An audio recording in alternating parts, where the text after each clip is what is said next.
फडणवीसांच्या मतदारसंघात 5 महिन्यात 8% मतदार वाढले। काही बूथवर 20 ते 50% मतदार वाढ।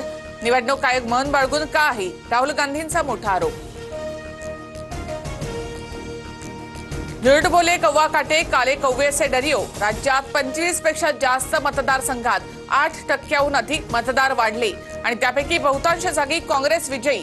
राहुल गांधींच्या आरोपानंतर फडणवीसांचं ट्विट करत उत्तर। निवडणूक आयोगाकडून राहुल गांधींना चर्चेसाठी निमंत्रण। 12 जूनलाच आयोगाकडून ईमेलद्वारे पत्र।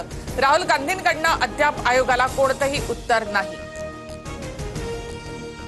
निवडणूक आयोगासोबत पारदर्शक चर्चा व्हावी, सर्वांना नियम कायदा समान पाहिजे, सुप्रिया सुळे यांची प्रतिक्रिया। माळेगाव साखर कारखाना निवडणुकीमध्ये निळकंठेश्वर पॅनल, बळीराजा सहकार बचाव पॅनलमध्ये काटेकी टक्कर। क्रॉस वोटिंगमुळे उमेदवारांची धाकधूक वाढली। सत्तेमधील व्यक्तींनी कारखान्याची निवडणूक लढवणं अयोग्य। विरोधी गटानं मुद्दा उपस्थित केल्यास सत्तेतील लोक न्याय देऊ शकत नाहीत। अनौपचारिक चर्चांमध्ये शरद पवारांचं मत। अजित पवार यांच्याकडील सत्ता आहे, पैसा आहे, बँका रात्री उघड्या ठेवल्या। 15 दिवसापासून राज्यात वाऱ्यावर सोडून गावात बसले, त्यामुळे अजित पवारांच्या जिंकण्याला महत्त्व नाही। माळेगाव कारखाना निवडणुकीवरून राऊतांची टीका। हिंदी भाषेला कमी समजणं अयोग्य, मात्र हिंदी भाषा 1ली ते 4थी पर्यंत सक्तीची करणंही योग्य नाही। अनौपचारिक गप्पांमध्ये शरद पवार यांचं वक्तव्य। आमच्यावर हिंदी का लादता असं शिंदेनी भाजपला विचारावं। नुसत्या बैठका घेऊन मराठीची अवहेलना सुरू।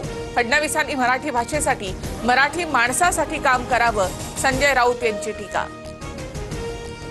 भास्कर जाधव यांची पक्षातील बडव्यांवर पक्षाच्या बैठकीमध्येच टीका। निवडणुकीमध्ये उमेदवाराला एबी फॉर्म देताना विचारात घेतलं नाही।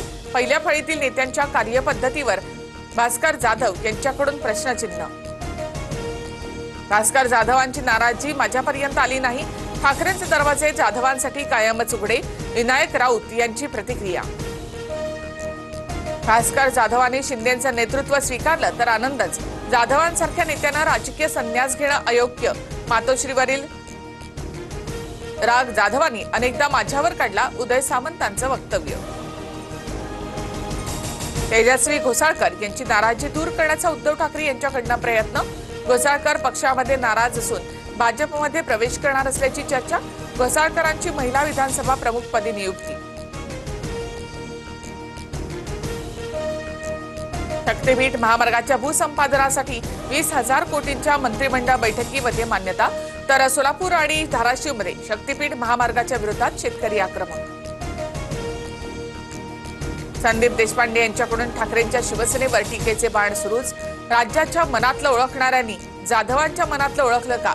भास्कर जाधवांच्या वक्तव्यावरून देशपांडे यांची टोलेबाजी। मराठी माणूस दोन्ही ठाकरेंकडे फार आशेनं पाहतोय।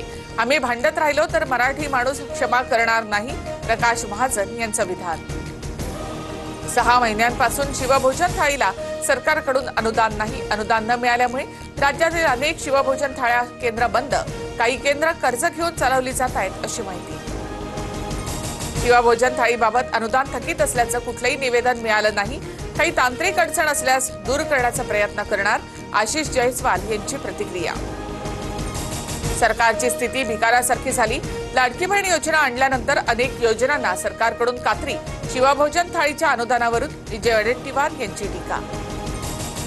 अमेरिकेनं केलेली युद्धबंदीची घोषणा कागदावरच। इराणकडून इस्रायलवर पुन्हा मोठा हल्ला। इस्रायल सुद्धा प्रतिहल्ल्याच्या तयारीत, तर युद्धबंदीनंतर कोणताही हल्ला केला नाही, इराणचं स्पष्टीकरण। पुण्यामध्ये श्रीगोंद्यामधील तलाठी आणि अल्पवयीन मुलीचा मृतदेह दरीमध्ये आढळला, त्यामुळे खळबळ। आत्महत्या केल्याचा अंदाज। 15 जूनला मुलीचं अपहरण झाल्याची नातेवाईकांची तक्रार आहे।